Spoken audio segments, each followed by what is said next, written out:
নির্বাচনের দিনই গণভোট হবে, সে কথা আমরা পরিষ্কার করে বলেছি। সেখানে দুটো ব্যালট থাকবে, একটি ভোট গণভোটের জন্য, আরেকটি হচ্ছে জাতীয় সংসদ নির্বাচনের জন্য। সুতরাং এই বিষয়ে কোনো দ্বিমত কারো থাকবে বলে আমি অন্তত মনে করি না। আজকে যারা এই নিয়ে গোলমাল করছেন, রাস্তায় নেমেছেন, তাদেরকে অনুরোধ করবো, দয়া করে জনগণকে অনেক বিভ্রান্ত করেছেন, অনেক করেছেন, সেগুলো আমি বলতে চাই না। এক সময় আপনারা এই দেশের সকল মানুষের চাহিদা ছিল পাকিস্তান স্বাধীন করে, আপনারা সেটার বিরোধিতা করেছেন। 1971 সালে মুক্তিযুদ্ধের বিরোধিতা করেছেন। আজকে দয়া করে জনগণ যে নির্বাচন চায় সেই নির্বাচনের বিরোধিতা করবেন না, কারণ এই দেশের মানুষ কখনো বিট্রিয়ালের যারা বিট্রিয়া করে তাদেরকে ক্ষমা করে না, তারা ক্ষমা পায় না। সুতরাং ওখান থেকে সরে আসুন, নির্বাচন করুন, নির্বাচনের মধ্য দিয়ে জনগণের মতামত প্রতিষ্ঠিত হোক, এটাই আমরা সকলে চাই। জনগণ সরকার গঠিত হোক এবং এই সংকট থেকে আমরা উত্তরণ ঘটাতে পারি, সেদিকেই আমাদের যাওয়া দরকার, আমাদের যেতে হবে। আমরা অবশ্যই আমাদের মিত্রদেরকে নিয়ে, যাদের সঙ্গে আমরা দীর্ঘ 15 বছর লড়াই করেছি, একসাথে কাজ করেছি, তাদেরকে সঙ্গে নিয়েই আমরা সরকার গঠন করতে চাই। এবং খুব পরিষ্কার কথা আমরা বলেছি, আমরা জাতীয় সরকার গঠন করতে চাই নির্বাচনের পরে। সুতরাং এই ক্ষেত্রে আমাদের বক্তব্য তো পরিষ্কার।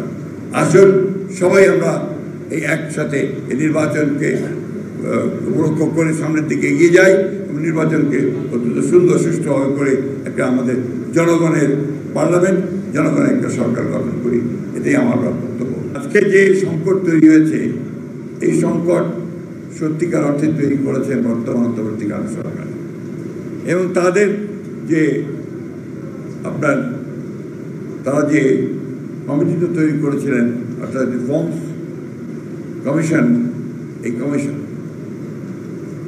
দীর্ঘ প্রায় 1 বছর বা 8 মাস 9 মাস তারা এই কমিশনে, ঐক্যমত্য কমিশনে তারা আলোচনা করেছেন ঐক্যমতের বিভিন্ন বিশ্ব সংস্কার, বিভিন্ন বিষয়গুলো নিয়ে। প্রায় অনেকগুলো বিষয়ে একমত হয়েছেন, কয়েকটা বিষয়ে আমরা একমত হতে পারিনি, সে বিষয়গুলো আমরা নোট অফ ডিসেন্ট দিয়েছিলাম। অর্থাৎ আমাদের এখানে মতভেদ থাকলেও আমরা মূল যে সনদ, সেই সনদে আমরা স্বাক্ষর করেছি। এটাই নিয়ম এবং এটাই নিয়ম যে আমরা যখন ইলেকশনে যাব, ম্যানিফেস্টোতে এই বিষয়গুলো থাকবে। জনগণ যদি আমাদের ভোট দেয়, তাহলে আমরা সেই বিষয়গুলো আবার সামনে নিয়ে আসবো, সেগুলো আমরা পার্লামেন্টে পাস করে আমরা সেটা কি দেশের যে পরিবর্তন, সেই পরিবর্তনটা নিয়ে আসবো। আর জনগণ ভোট না দেয়, তাহলে সেটা বাদ হয়ে যাবে। আবার সেটা যখন সাবমিট করা হলো, বৃষ্টি হচ্ছিল, মনে আছে আমরা সনদ স্বাক্ষর 17 তারিখে, সেই দিন বৃষ্টি হচ্ছিল, তার আগে আবার গোলযোগ হয়ে গিয়েছে, সব কিছু লন্ডভন্ড হয়ে গিয়েছিল। সেটাকে আবার ঠিকঠাক করে আমরা সমস্ত রাজনৈতিক দলগুলো যখন একমত হয়ে সেখানে স্বাক্ষর করলাম, বৃষ্টির মধ্যে ছাতা পড়ছিল, ছাতা ধরে দেখা গেল যখন এটা ওনারা উপস্থাপন করলেন অন্তর্বর্তীকালীন সরকারের প্রধান উপদেষ্টার কাছে, সেটা অনেক পার্থক্য।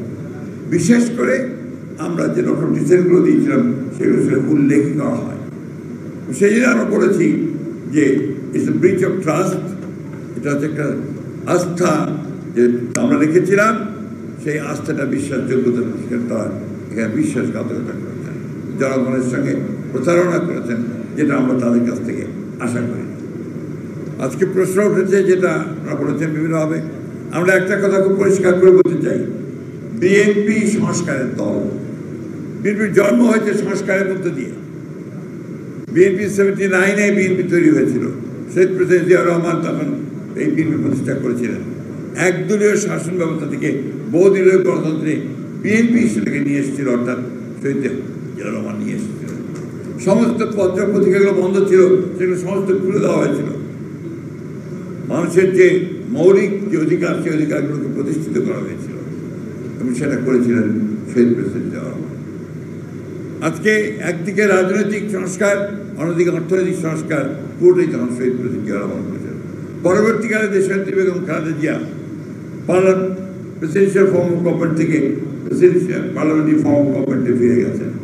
আরও পরে তিনি কেয়ারটেকার গভর্নমেন্ট সিস্টেম আমরা প্রথম দিকে না মানলেও উনি কিন্তু একটা নির্বাচন করে 2/3 মেজরিটি নিয়ে এসে এই কেয়ারটেকার গভর্নমেন্ট সরকার পাস করে উনি কিন্তু সেটা সংবিধানে অন্তর্ভুক্ত করেছিলেন এবং সেই কেয়ারটেকার গভর্নমেন্টের অধীনে 4টি গ্রহণযোগ্য নির্বাচন অনুষ্ঠিত হয়েছিল।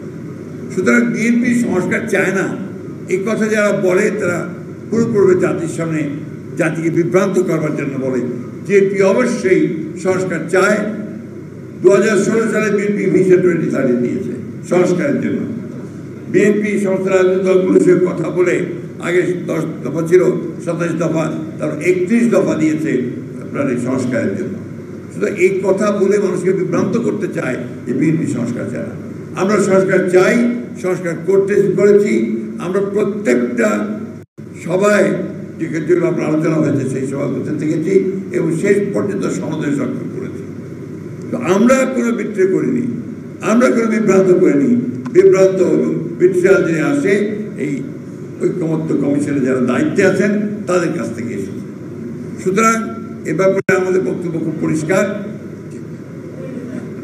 যে আমরা অবশ্যই যে সংস্কারগুলো আমরা একমত হয়েছি সেই সংস্কারগুলো অবশ্যই আমরা একমত হব আছি।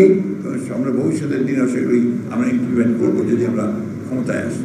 এবং আমরা যেগুলো পারিনি সেগুলো আমাদের ম্যানিফেস্টোতে নিয়ে এসে সেটা আমরা করবো। আমি খুব পরিষ্কারভাবে বলতে চাই আমরা নির্বাচন করব, নির্বাচন করতে চাই। এবং আমরা 2026 সালের যে ফেব্রুয়ারি মাসে অন্তর্বর্তীকালীন সরকারের প্রধান উপদেষ্টা যে ঘোষণা দিয়েছেন সেই ঘোষণার সঙ্গে একমত হয়ে আমরা নির্বাচন চাই। কিন্তু সেই নির্বাচনকে আজকে আপনার বানচাল করার জন্য, সেই নির্বাচনকে বিলম্বিত করবার জন্য একটা মহল উঠে পড়ে রয়েছে, বিভিন্নভাবে বিভিন্ন কথাবার্তা বলে জনগণকে বিভ্রান্ত করার চেষ্টা করছে। কিন্তু আমরা খুব পরিষ্কার করে বলতে চাই গণভোট নির্বাচনের আগে করার কোনো সুযোগ এখন আর নাই। নির্বাচনের দিনই গণভোট হবে সে কথা আমরা পরিষ্কার করে বলেছি। সেখানে দুটো ব্যালট থাকবে, একটি ভোট গণভোটের জন্য, আরেকটি হচ্ছে জাতীয় সংসদ নির্বাচনের জন্য। সুতরাং এই বিষয়ে কোনো দ্বিমত কারো থাকবে বলে আমি অন্তত মনে করি না। আজকে যারা এই নিয়ে গোলমাল করছেন, রাস্তায় নেমেছেন, তাদেরকে অনুরোধ করবো দয়া করে জনগণকে অনেক বিভ্রান্ত করেছেন, অনেক করেছেন, সেগুলো আমি বলতে চাই না। এক সময় আপনারা এই দেশের সকল মানুষের চাহিদা ছিল পাকিস্তান স্বাধীন করে, আপনারা সেটার বিরোধিতা করেছেন। 1971 সালে মুক্তিযুদ্ধের বিরোধিতা করেছেন। আজকে দয়া করে জনগণ যে নির্বাচন চায় সেই নির্বাচনের বিরোধিতা করবেন না। কারণ এই দেশের মানুষ কখনো বিট্রিয়ালের যারা বিট্রে করেন তাদেরকে ক্ষমা করে না, তারা ক্ষমা পায় না। সুতরাং ওখান থেকে সরে আসুন, নির্বাচন করুন। নির্বাচনের মধ্য দিয়ে জনগণের মতামত প্রতিষ্ঠিত হোক, এটাই আমরা সকলে চাই। জনগণ সরকার গঠিত হোক এবং এই সংকট থেকে আমরা উত্তরণ ঘটাতে পারি, সেদিকেই আমাদের যাওয়া দরকার, আমাদের যেতে হবে। আমরা অবশ্যই আমাদের মিত্রদেরকে নিয়ে, যাদের সঙ্গে আমরা দীর্ঘ 15 বছর লড়াই করেছি, একসাথে কাজ করেছি, তাদেরকে সঙ্গে নিয়েই আমরা সরকার গঠন করতে চাই। এবং খুব পরিষ্কার কথা আমরা বলেছি যে আমরা একটা জাতীয় সরকার গঠন করতে চাই নির্বাচনের পরে। সুতরাং এই ক্ষেত্রে আমাদের বক্তব্য তো পরিষ্কার।